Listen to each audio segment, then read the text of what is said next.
ce que j'ai envie de faire, c'est de vous offrir un petit moment de méditation pour bien ancrer ceci dans notre esprit.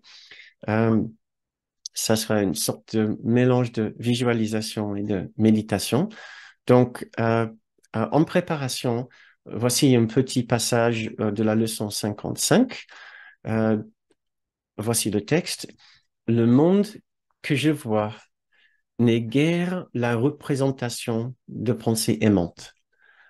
C'est une image d'attaque contre tout partout.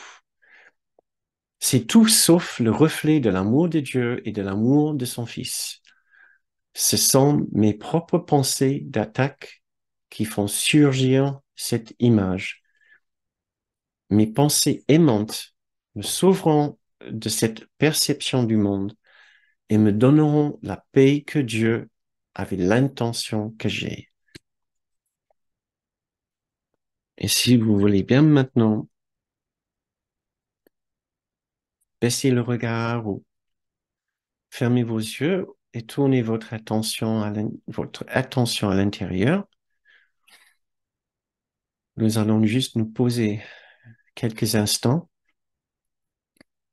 dans un lieu un peu plus tranquille, un peu plus silencieux.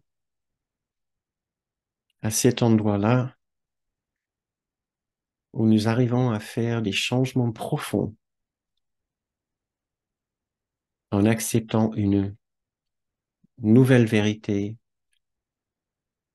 pour remplacer une ancienne erreur. Revenons à notre respiration si cela nous aide, juste pour nous poser et nous rappeler qu'il existe effectivement en nous un endroit de tout pouvoir et de tout choix en nous. Un, un endroit d'une profonde tranquillité. Imaginons maintenant que chaque fois que nous sommes contrariés, la cause reste toujours dans notre choix en amont pour le petit soi vulnérable.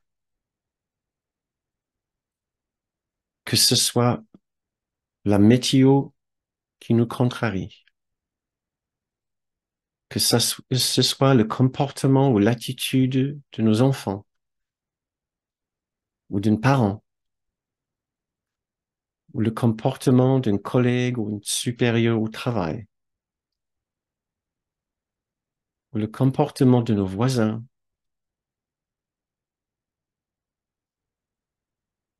ou que ce soit les événements dans un pays étranger,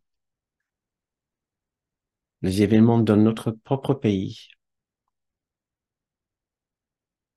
que ce soit les actes et les paroles des femmes et des hommes politiques ou les dirigeants d'entreprises.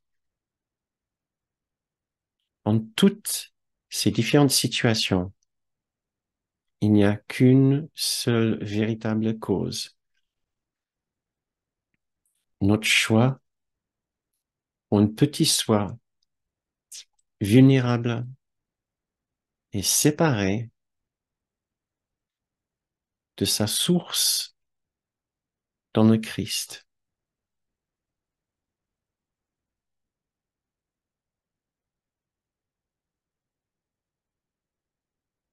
Nous pouvons nous dire maintenant que oui, nous sommes prêts à reconnaître en effet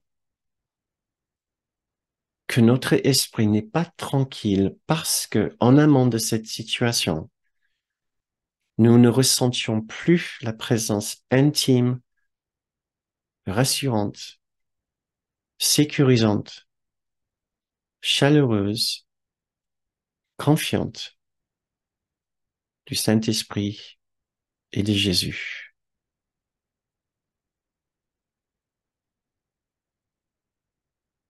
Et si nous disions maintenant, face à toutes ces situations, oui, nous reconnaissons, nous ne sommes pas véritablement dérangés par ce qui se passe à l'extérieur de nous,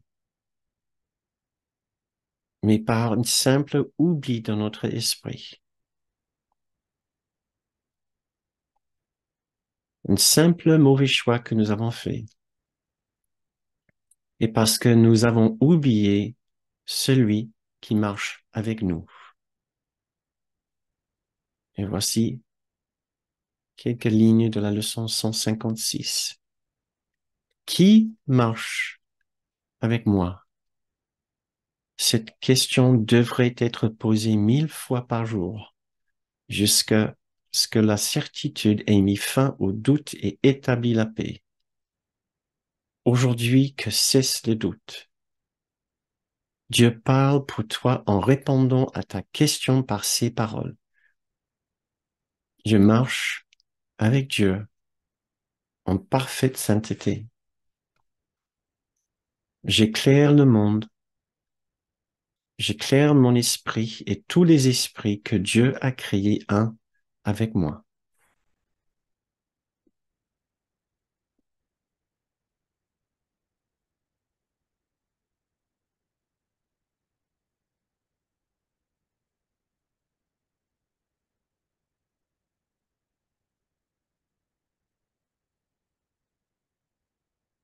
Eh bien, continuons maintenant.